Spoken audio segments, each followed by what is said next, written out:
வேண்டுதல் செய்கிறேன். மேலும் உத்தமமானவைகளை நீங்கள் ஒப்புக்கொள்ளத்தக்கதாக உங்கள் அன்பானது அறிவிலும் எல்லா உணர்விலும் இன்னும் அதிகமாய் பெருகவும் தேவனுக்கு மகிமையும் துதியும் உண்டாகும்படி இயேசு கிறிஸ்துவினால் வருகிற நீதியின் கனிகளால் நிறைந்தவர்களாகி நீங்கள் கிறிஸ்துவின் நாளுக்கென்று துப்புரவானவர்களும் இடரல் அற்றவர்களுமாய் இருக்கவும் வேண்டுதல் செய்கிறேன். அப்போஸ்தலர் பவுல் பிலிப்பி பட்டணத்தில் உள்ள விசுவாசிகளுக்காக கர்த்தரிடத்தில் வேண்டுதல் செய்கிறார். தான் விசுவாசிகளுக்காக கர்த்தருடைய சமூகத்தில் ஜெபம் பண்ணுவதை பவுல் அவ்வப்போது விசுவாசிகளுக்கு தெரியப்படுத்துகிறார்.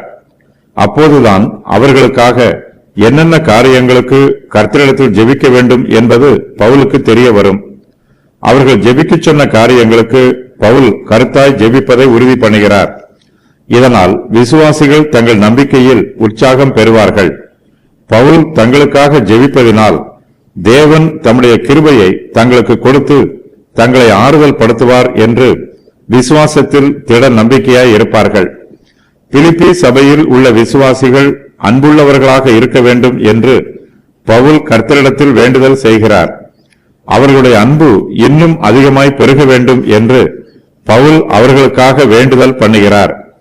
கிருபையில் பெருகி இருக்கிறவர்கள் அந்த கிருபையில் இன்னும் அதிகமாய் பெருக வேண்டும் என்று விரும்ப வேண்டும். ஏனென்றால் தேவ கிருபையை நாம் எவ்வளவுதான் பெற்றுக்கொண்டாலும் நாம் இன்னும் கிருபையில் குறைவுள்ளவர்களாகவே இருப்போம். பிலிப்பி சபையில் உள்ள விசுவாசிகள் அறிவிலும் எல்லா உணர்விலும் இன்னும் அதிகமாய் பெருக வேண்டும் என்று பவுல் அவர்களுக்காக வேண்டுதல் செய்கிறார். அவர்களுடைய அன்பு அறிவிலும் எல்லா உணர்விலும் பெருக வேண்டும். அவர்களுடைய அன்பு கண்மூடித்தனமான அல்லது குருட்டுத்தனமான அன்பாக இருக்கக்கூடாது. நாம் கர்த்தரிடத்தில் அன்பு கூறும்போது அந்த அன்பு நம்முடைய இருதயத்தின் ஆழத்தில் இருந்து புறப்பட்டு வர வேண்டும். கர்த்தர் நமக்கு செய்த நன்மைகளையும் அவர் நமக்கு கொடுத்திருக்கிற வாக்கு தத்தங்களையும் நினைவு கூர்ந்து அவரிடத்தில் அன்பு கூற வேண்டும். நம்முடைய உணர்வு அறிவு இல்லாததாக இருக்குமென்றால் அதனால் பிரயோஜனம் இல்லை. ஒரு காரியத்தை பற்றி அறிந்து கொள்ளாமல் உணர்ச்சி வசப்படுவது கர்த்தருடைய சித்தம் அல்ல. நாம் தேவனிடத்தில் அன்பு கூற வேண்டும் என்பது கர்த்தருடைய சித்தம். ஆனால் நம்முடைய அன்பு அறிவில் பெரியதாக இருக்க வேண்டும். அறிவு இல்லாமல் அன்பு கூறுவது நன்மை செய்வதற்கு பதிலாக சில சமயங்களில் தீமை செய்துவிடும். பிலிப்பி சபையில் உள்ள விசுவாசிகள் உத்தமமானவைகளை ஒத்துக்கொள்ள வேண்டும். அவர்களிடத்தில் பகுத்தறியும் வரம் கிரியை நடப்பிக்க வேண்டும். எல்லா காரியங்களையும் அவர்கள் சோதித்தறிய வேண்டும். அவற்றில் உத்தமமானவைகளை அவர்கள் ஒப்புக்கொள்ள வேண்டும். நன்மையான காரியங்களுக்கும் தீமையான காரியங்களுக்கும் விசுவாசிகள் வித்தியாசம் காண வேண்டும்.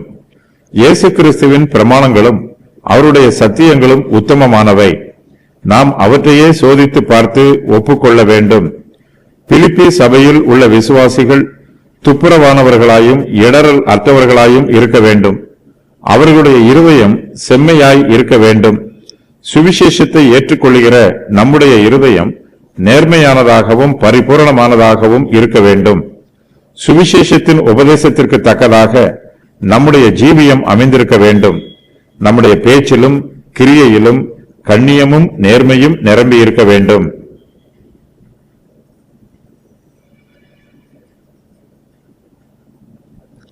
கர்த்தருடைய பிள்ளைகள் யாருக்கும் தீங்கு செய்யக்கூடாது, இடரல் உண்டு பண்ணக்கூடாது. கிறிஸ்துவின் நாளுக்கென்று விசுவாசிகள் எல்லோரும் இடரல் அற்றவர்களாய் இருக்க வேண்டும். நாம் இடரல் பண்ணுகிறவர்களாக இருக்கக்கூடாது.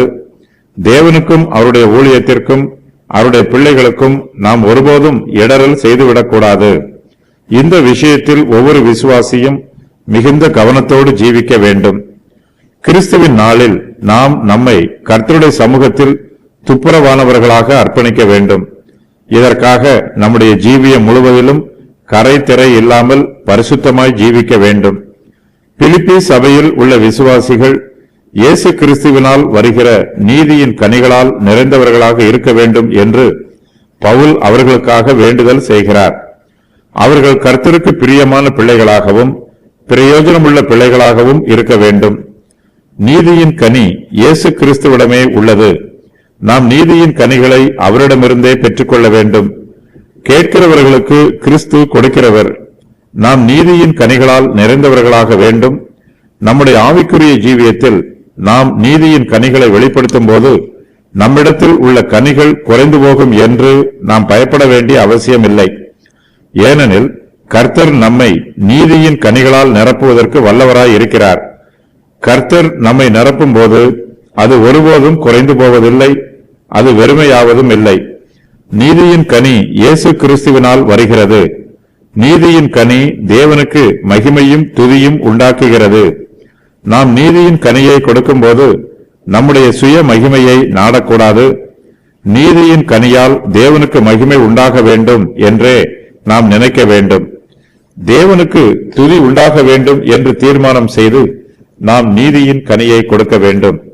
விசுவாசிகள் நல்லவர்களாக இருந்தால் மாத்திரம் போதாது, அவர்கள் நற்கிரியைகளை செய்கிறவர்களாகவும் இருக்க வேண்டும்.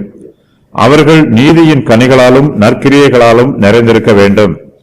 பவுல் பிலிப்பியரிடம் வேண்டிக் கொள்ளும் காரியங்கள்: உங்கள் அன்பானது அறிவிலும் எல்லா உணர்விலும் இன்னும் அதிகமாய் பெருக வேண்டும். உத்தமமானவைகளை நீங்கள் ஒப்புக்கொள்ள வேண்டும். கிறிஸ்துவின் நாள் வரையிலும் முடிவு பரியந்தம் உண்மை உள்ளவர்களாக இருக்க வேண்டும். கிறிஸ்துவின் நாளுக்கென்று துப்புரவானவர்களும் இடரல் அற்றவர்களுமாய் இருக்க வேண்டும். நீதியின் கனிகளால் நிறைந்தவர்களாய் இருக்க வேண்டும்.